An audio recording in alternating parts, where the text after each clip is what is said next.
Hello everybody, क्या हाल चाल है मेरे प्यारे प्यारे जीव जंतुओं। सर सब बढ़िया, सब मजे में। आज हम लोग एक निबंध पढ़ने वाले हैं जिसका नाम है पर्यावरण संरक्षण। ठीक है।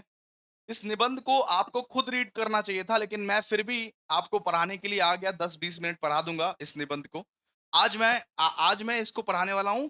इसका नाम है दोस्तों पर्यावरण संरक्षण, जिसको लिखा गया है सुखदेव प्रसाद के द्वारा। इस निबंध को इस ब्यूटीफुल सा निबंध को लिखा गया है सुखदेव प्रसाद के द्वारा। तो आइए इसको स्टार्ट करते हैं हम लोग। लेखक स्पष्ट करता है कि पर्यावरण केवल वायुमंडल नहीं, बल्कि सजीव और निर्जीव संगठनों की समूची जीवन भौतिक व्यवस्था है। मतलब लेखक बोलता है कि ये जो पर्यावरण है, ये जो एनवायरनमेंट है, ये केवल वायुमंडल नहीं है। इसमें living things and non non living things भी रहते हैं। इसमें living plus non living things भी रहते हैं। ठीक है।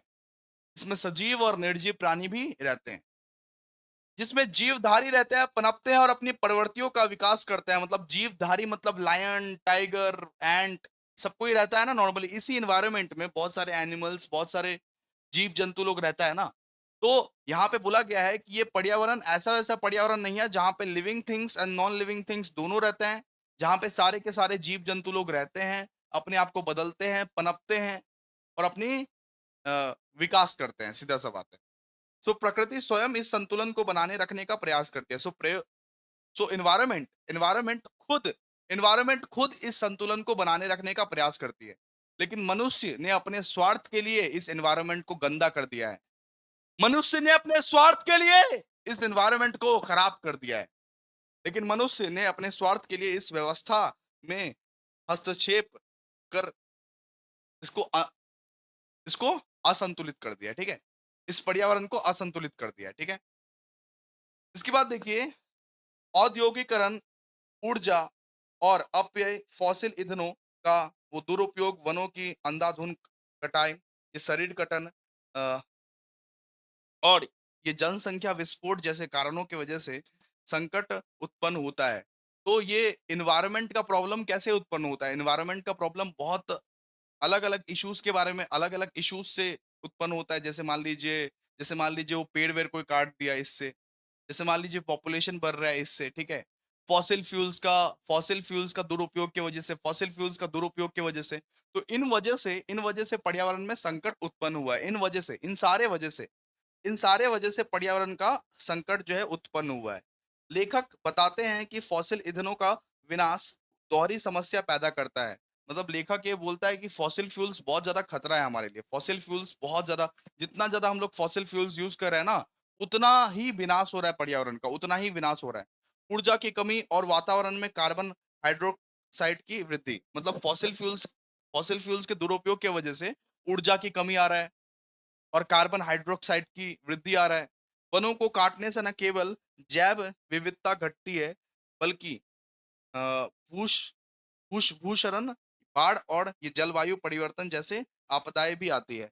तो बहुत सारी आपदाएं आती है। नॉर्मली बहुत सारी आपदाएं आती है। लैंड डिग्रेडेशन, जिसको आपने बोला होगा, लैंड डिग्रेडेशन सुना होगा, तो लैंड डिग्रेडेशन भी आता है। ठीक है।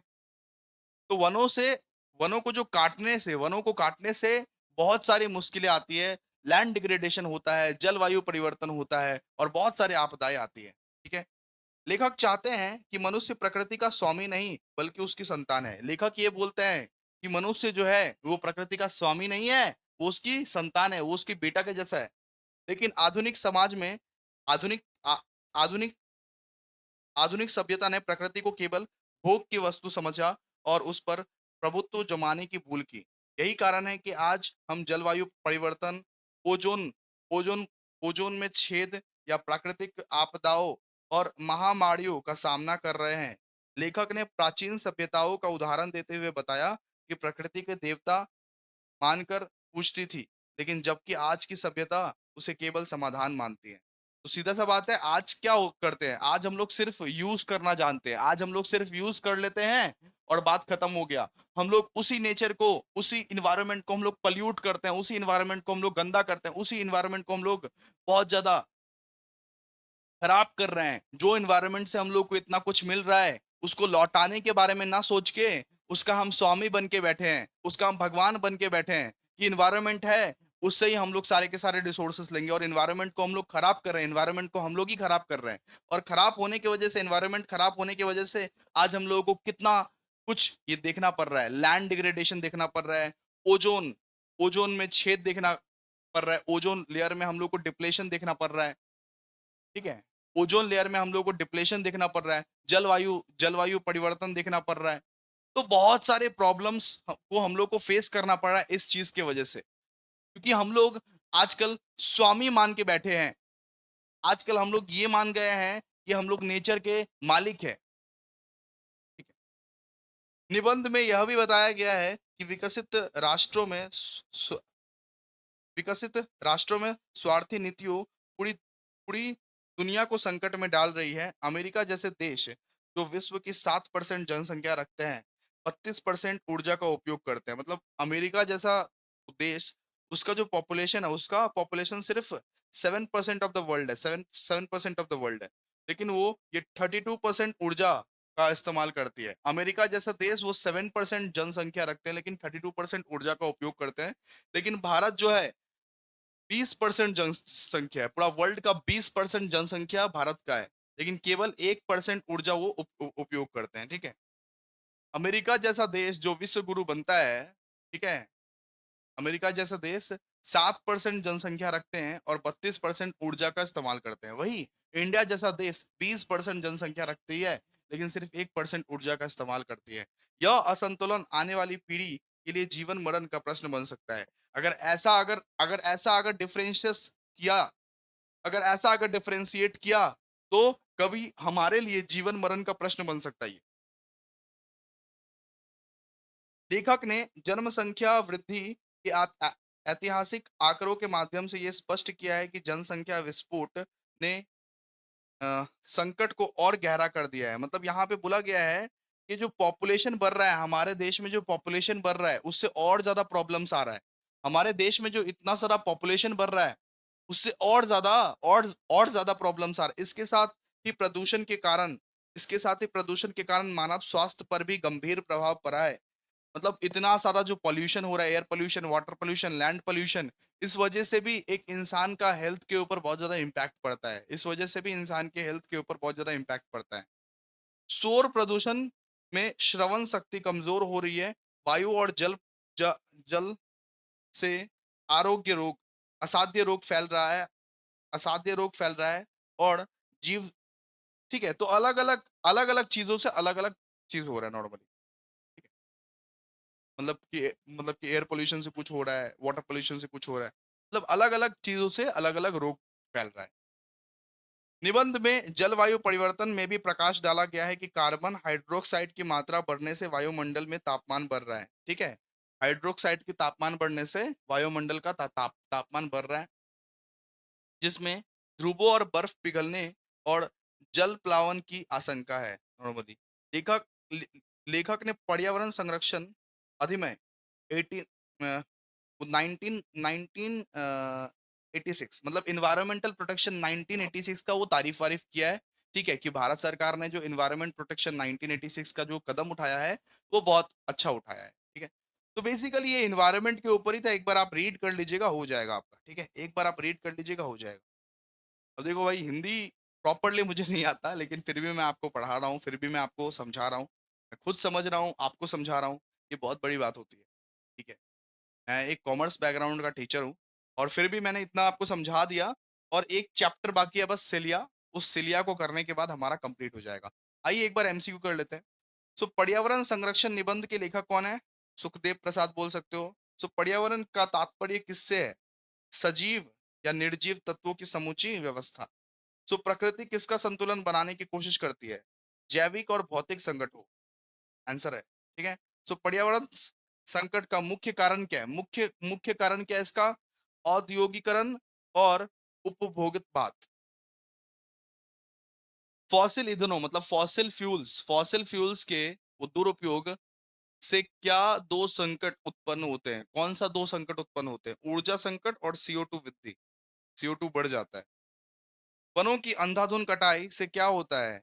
भूशरण और बाढ़। ठीक है।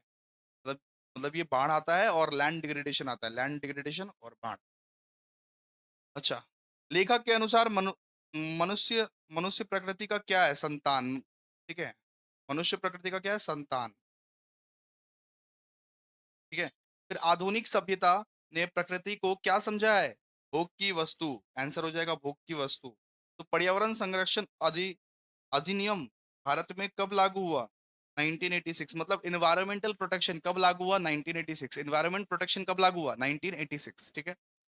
अमेरिका की जनसंख्या विश्व की कितने, ये मतलब ये परसेंट है, 7%, ठीक है? अमेरिका की जनसंख्या जो है वो 7% है, वो 7% है। अमेरिका विश्व की कितनी ऊर्जा का उपयोग करता है? 32% ऊर्जा का उपयोग करता है। भारत की जनसंख्या विश्व के कितने कितने प्रतिशत है? 20%। लेकिन कितना ऊर्जा का प्रयोग करता है? 1% का। अभी अभी तो पढ़ा है। इसके बाद एक एक अमेरिकी नागरिक एक भारतीय की तुलना में कितनी अधिक ऊर्जा खर्च करता है? 40 गुना ऊर्जा खर्च करता है। मतलब डिफरेंशिएट हो रहा है, डिफरेंशिएट हो रहा है पूरा। जनसंख्या विस्फोट का प्रभाव किस पे पड़ता है? सामाजिक मूल्य पे पड़ता है, सामाजिक मूल्य पे। तो प्रदूषण के कारण कौन कौन सी जातियां विलुप्त हो रही है? जीवधारियों और उपजातियां। तो कार्बन हाइड्रोक्साइड की वृद्धि से क्या होता है? तापमान बढ़ता है, तापमान बढ़ता है। सो कार्बन हाइड्रोक्साइड की वृद्धि से क्या होता है? तापमान बढ़ता है। ग्लोबल वार्मिंग से क्या खतरा है? बर्फ, अच्छा, ग्लोबल वार्मिंग से क्या होता है कि बर्फ वर्फ पिघलता रहता है और ज्वालापन आता है नॉर्मली, ठीक। लेखक ने किस वैज्ञानिक का उल्लेख किया है? Schumacher, Schumacher. सभ्य मानव जहां भी गया, भूमि मरुस्थल हो गई। यह कह यह कथन किस को संबंध में है? तो औद्योगिकरण, औद्योगिकरण हो जाएगा यहाँ पे, औद्योगिकरण।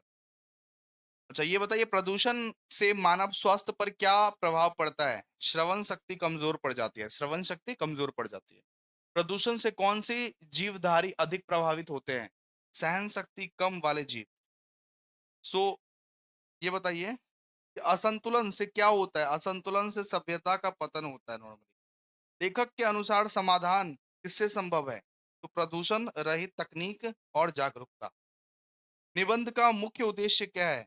निबंध का मुख्य उद्देश्य है सर, ये पर्यावरण चेतना और संरक्षण। तो बेसिकली यही है, यही सब पढ़ लीजिएगा आप लोग। तो ये पर्यावरण संरक्षण का है। आज हम लोग इतना तक ही पढ़ेंगे। और नेक्स्ट एक लास्ट चैप्टर बचा हुआ है सिलिया, वो करा के खत्म कर दूंगा। ठीक है, लास्ट चैप्टर बचा हुआ है सिलिया, वो आपको करा के खत्म। थैंक यू सो मच, आज का यही यहीं तक।